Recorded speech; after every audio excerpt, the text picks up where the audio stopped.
Another day goes by, and we have another neocon jumping out of the woodwork to say that Russia committed an act of war against the United States, specifically to collude with Donald Trump to make Donald Trump the president.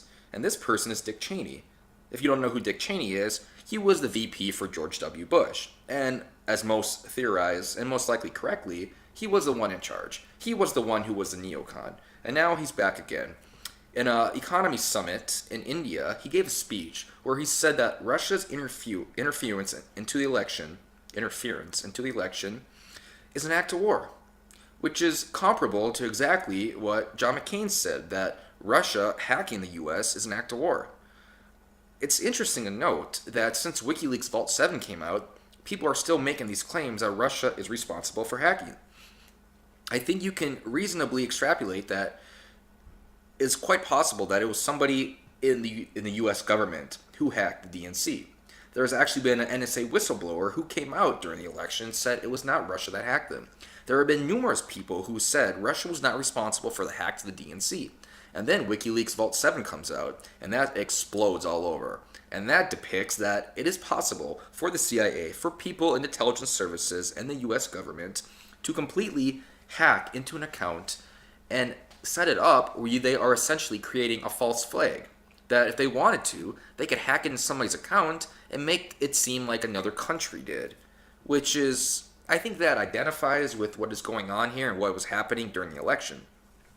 It is my opinion that Russia was not responsible. I trust Julian Assange that he said Russia was not the source of the information given to him, nor was it a nation state or a nation government. I think it's reasonable to conclude that the whole notion of going to war with Russia is money. It's profitable. It fuels the military-industrial complex. So people like Dick Cheney, they want war. People like John McCain, they want war. War for them, perennial war for them, is money. It's influence. It's power. It's globalization. And the significance of this cannot be overlooked. And sadly, it is overlooked. It is overlooked by everybody. The link to the article is in the description. And Dick Cheney is just one of many now that keeps focusing on a false narrative. He is, in essence, jumping on the bandwagon that Russia did it, Russia did it. Kind of reminds me of the South Park episode with Cartman. Simpsons did it. Not Cartman, Butters. South Park's a good show. But anyways, they fall on the Russia bandwagon. Like, oh my god, I stubbed my toe. Russia did it. I mean, you can blame Russia for everything. And Russia denies it, but when they get thousands of accusations directed toward them every single day, it doesn't matter how many times they deny it. And let's be honest, Russia's past transgressions with respect to Ukraine and other aggressiveness towards other countries should not be overlooked. And I think a lot of that is what fosters the narrative, that fosters the opinion that Russia is responsible for helping Trump. But this is not the case. It's not the case. People who think the government doesn't lie to you really need to get their heads checked. Because government is pretty much the definition of lying. Government does what it does for its own self-interest. And sadly, the self-interest of the people is not relied upon by the self-interests of the government. They are two separate entities. People like Dick Cheney, people like George Bush, people like Jeb Bush, people like John McCain, Lindsey Graham, what they say should be taken with a grain of salt. Because they have been in Congress, they have been in government, they have been influencing policy for decades. They have their own directives. They have their own narrative to follow. They want to have their own story, create their own fantasy. And they can use gullible people in the news agencies to do so. Nowadays, as we know by the spread of fake news, somebody could easily write a story and say, some source told me this. A source close to the White House, a source in the intelligence services. You can essentially use an anonymous source for any type of news story you want. And likewise, on the reverse side of that, an anonymous source could use a reporter for any story they wanted. It doesn't have to be true, but in the media, it doesn't have to be true. As long as there is a alleged, reliable source, they can say, spout, and spin any story they want. It doesn't matter how detrimental that specific story could be to the sanctity of America. It doesn't necessarily matter at all.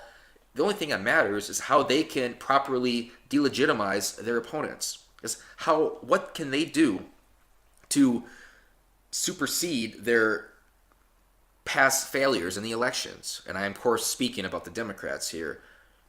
Like I said, they are determined to get their position back, their majority back in Congress. They are determined to make sure Donald Trump loses. That's why all leftist media organizations that disperse news do so at the behest of powerful figures like George Soros, who we know does donate to these people, these top media heads. Just an example here. I said this during the campaign.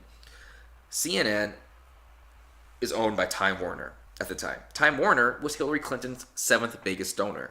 So, how can you claim bipartisanship, or how can you claim impartiality at the same time your owner funds Hillary Clinton's campaign?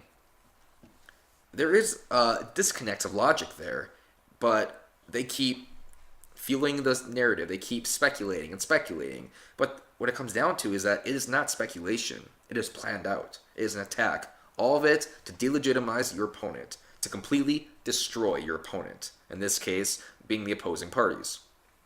So I wouldn't trust this. I would not trust anything that neocons say. I would not trust what Dick Cheney says. I will not trust CNN articles. I would not trust whomever wants war, because it doesn't mean anything. The government lies. The government has always lied, and the government will continue to lie.